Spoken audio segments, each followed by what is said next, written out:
Hello, Connor and I are hanging out here by the fireplace on this nice fall evening. Thank you for tuning in to my double review of the ASICS Glideride Max and the Brooks Glycerin Max.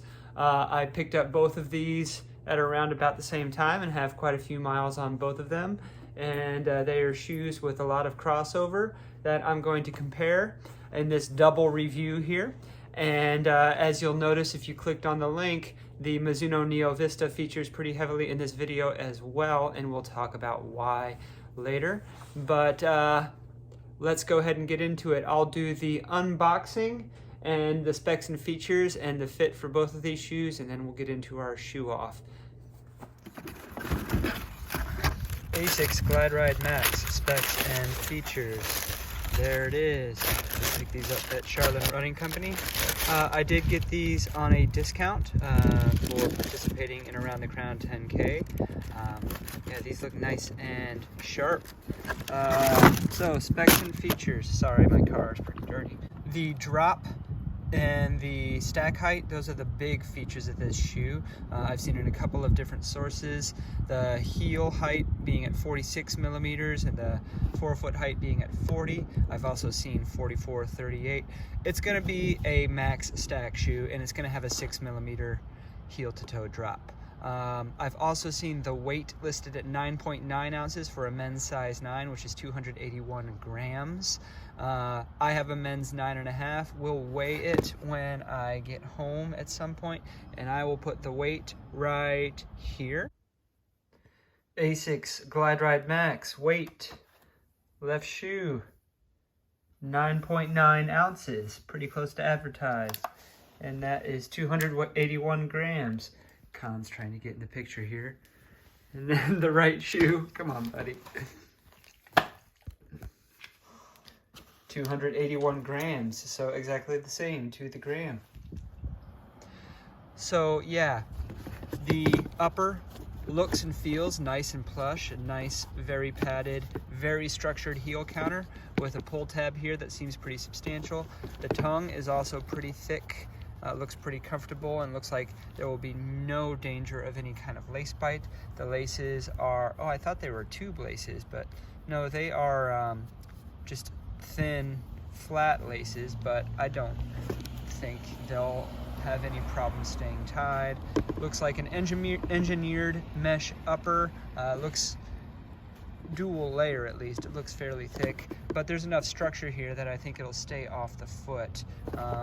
There is a removable sock liner, which seems like a standard sock liner. I am detecting a fully gusseted tongue, yes, and this dual layer midsole with this hard EVA plate is the big story. Flight Foam Blast Max. Just touching this with my finger, it feels super soft, and that's what's going to be close to the foot, so you're going to have that really soft step-in feel. And then there's Flight Foam Blast Plus on the bottom, and a good healthy chunk of that. So this is meant to be a good, it's a thick boy for sure. And then we have this channel in the midsole down on the bottom here. I'm guessing which is to save weight. Also give the midsole some space to flex and rebound back.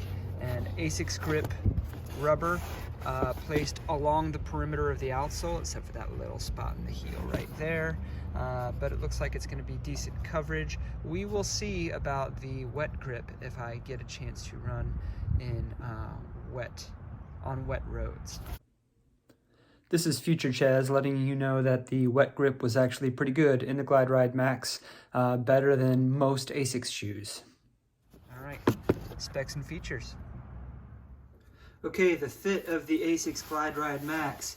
It is true to size, and it is very comfortable. When I was stepping my foot into it, I just got that nice thunk into the heel, and it sank in and was just right where it needed to be. There's ample toe room. It feels like there's about as much toe room as you'd get in an ASICS Super Blast or maybe a Gel Nimbus 25, both of which are also max stack shoes. But this one, I think, if I were going to be standing all day, I would probably rather be in this, even over the Nimbus, which is a very comfortable shoe. This black and oatmeal colorway they have is pretty good with jeans. You know, I could wear this around for casual wear. Have not taken it on the run yet. It feels very nice to stand in. It feels like a good roll off. I'm about to take Con for a walk in these, actually. But yeah, it feels like a very good Max daily trainer for comfort. Well, this was not anticipated, but part of winning prizes in races is being able to get gift certificates to help support my running shoe addiction. Okay, so we have the Brooks Glycerin Max here, and I'm going to do the specs and features for this guy. Okay, so we'll do the specs that I know first. It is, I said the Glideride Max was a thick boy. This one is a thick boy. According to some sources, it has 47 millimeters of cushion in the heel. It might even be closer to 50. 41 millimeters of cushion in the forefoot. But Brooks claims a 6 millimeter drop, and so do other third-party retailers.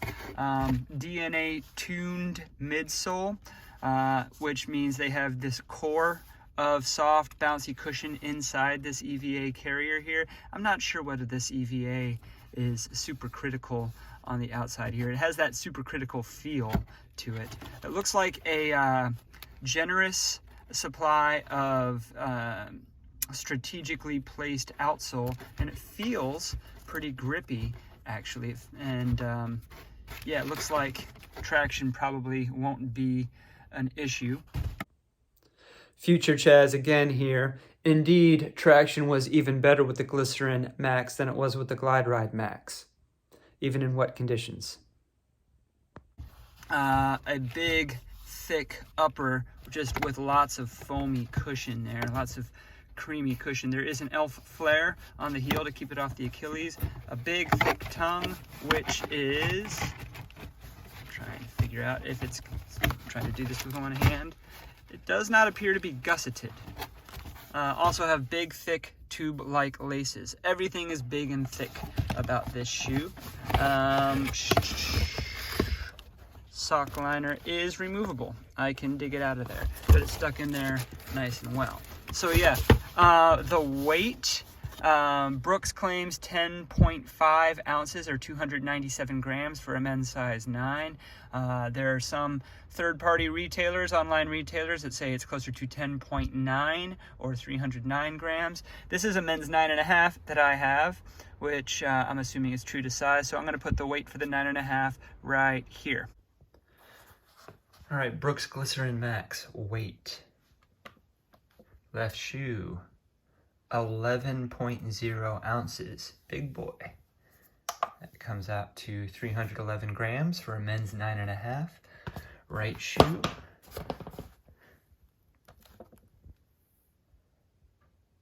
315 grams. And for my American friends, it's 11.1 ounces. Okay, so it looks like a double engineered mesh upper similar to the Glideride Max. Yeah, these guys look foamy and bouncy, and I'm hoping they're going to be everything that the Skyward X was not for me. Same with the Glideride Max. Do I really need 2 max cushion shoes in my rotation right now?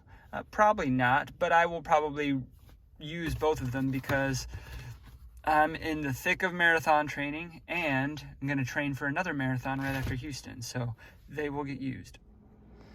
All right, here is the fit of the Brooks Glycerin Max. I feel very tall in these shoes, even more so than some other Max cushion shoes. I feel very high off the ground.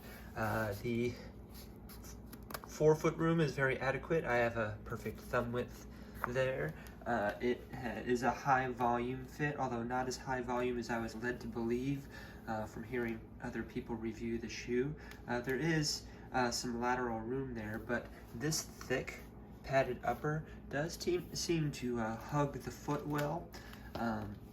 Didn't have quite the satisfying thunk when I sank my heel into it as I did with the ASICS Glideride Max, but it does sit very comfortably. I think comfort is going to be a big story for both of these Max cushion shoes. Both of these shoes, which start with the letter G and end with the word Max. But yeah, I think this is true to size. Good fit. All right, shoe off time. I'm gonna do something a little bit different for this shoe off since I'm reviewing two shoes at the same time, the Brooks Glycerin Max and the ASICS Glideride Max. I'm going to use the Mizuno Neo VIsta as kind of a control shoe because these are all thick boys. So it's gonna be a battle of the thick boys today.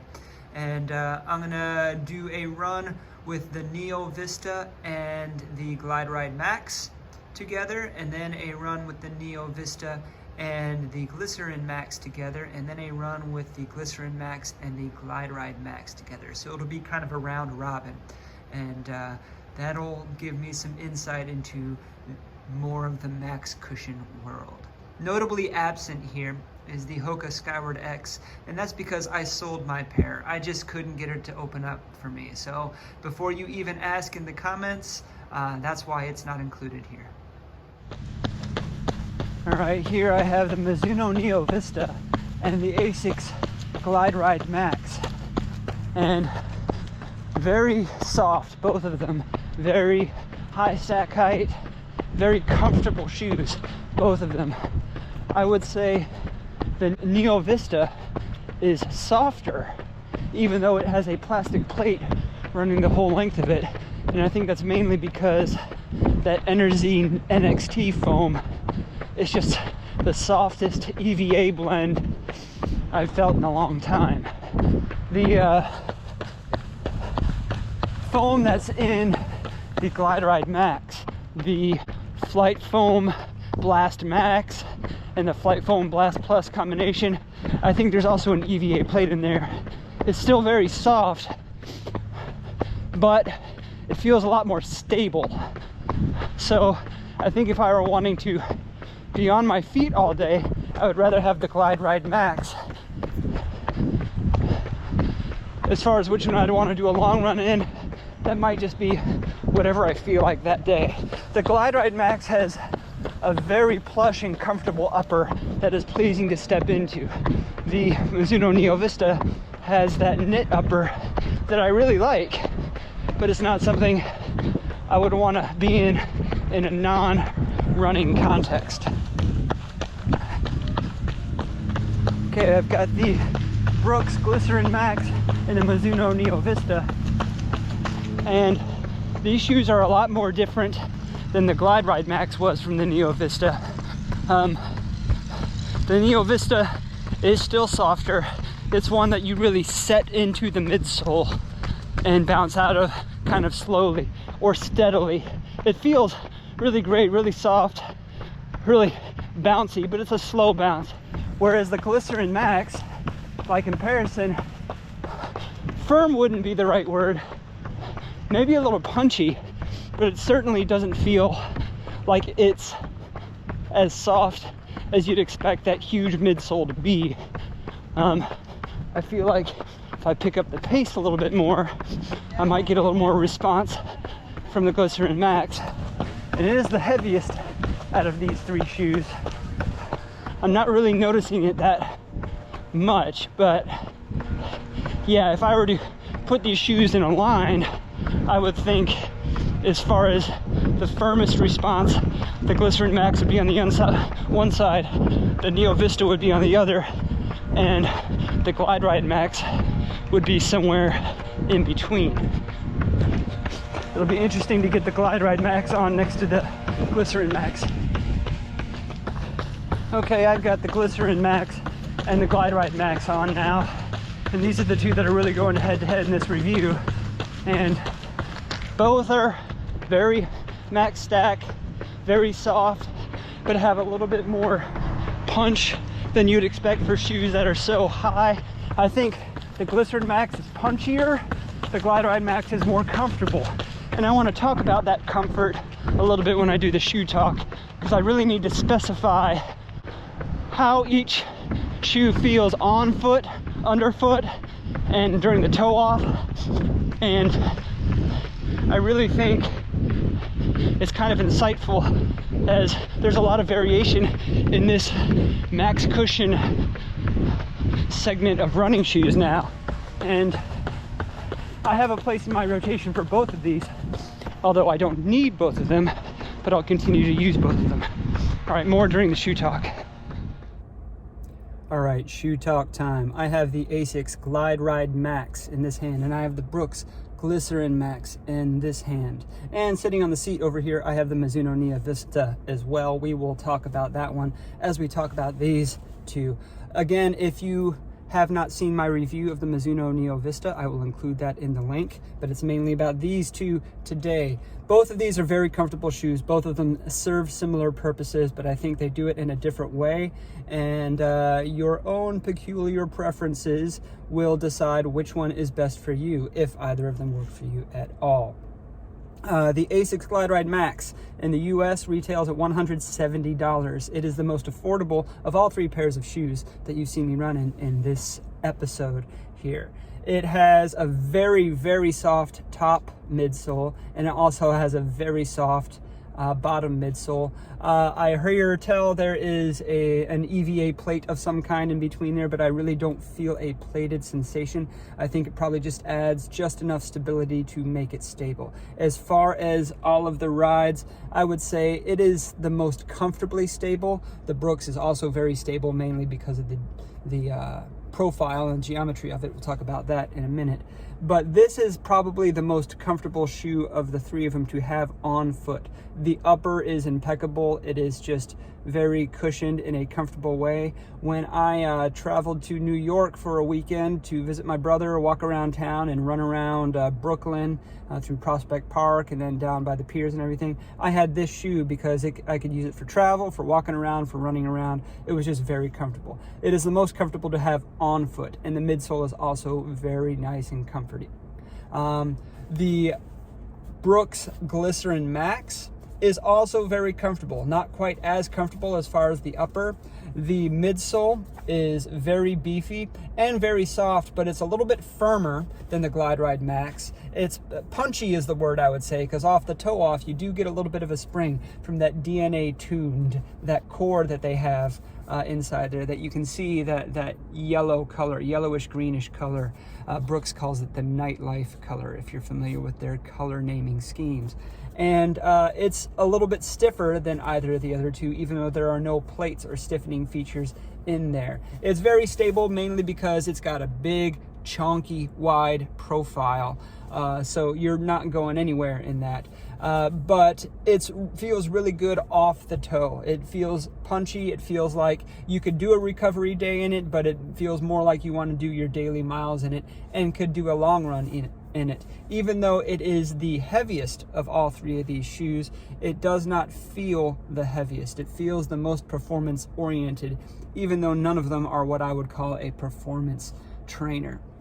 Both of them compared with the Neo VIsta. The Neo VIsta has the softest EVA midsole out of all of them, and it is also very comfortable. I'm a big fan of this shoe. This might be my favorite release of 2024, and I use it almost exclusively for 20-mile runs just because it feels good to have on for that long. However, I would only wear it for that run or that kind of run, maybe a recovery run, because it's just so soft, and this upper isn't really conducive to, keep it on my foot for much more than just the run. I could pick up the pace in this, but that midsole is so soft that you would kind of get lost in the midsole. And the way it rolls so smoothly, I would rather just enjoy the ride in it. It is not as stable as either of the other two options that I'm featuring today.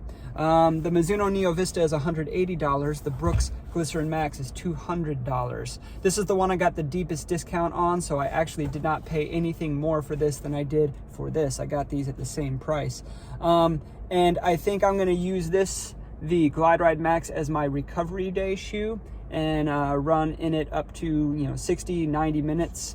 And I might use the Glycerin Max as a long run shoe. However, in a few weeks I'll be getting to the part of my marathon training plan where most of my long runs will have marathon pace workouts within them, and this will not be quite as useful for that, although I think it could handle some of that. I think if I decided I wanted to throw in a few miles at marathon pace, I could do that, but anything faster, and I feel like this would be carrying too much around. This really is kind of, I think, what the Skyward X by Hoka should have been. The Skyward X had more parts and just felt like the whole was not as good as the sum of its parts. I think this is a good alternative. I have not run in the Super Blast 2 yet. I was not blown away by the Super Blast 1. And I think the Super Blast 2 is meant to be used a little bit differently than all three of these shoes. So it's on the radar, but you know, I don't know that I really want to drop that much cash on yet another training shoe. But yeah, I think all of these, again, watch my review for the Neo VIsta. Both of these are very good, very underrated buys that I think are worth it, especially if you can get a discount, but for slightly different reasons. Glideride Max, comfort, recovery, base miles. Glycerin Max, long runs, punchy comfort, and able to do a little bit of speed. All right, thanks for listening to my shoe talk and my double comparison and my triple thick boy shoe off. I will see you guys on the next one. Don't forget to like, subscribe, and ding the bell for notifications. Thanks, guys.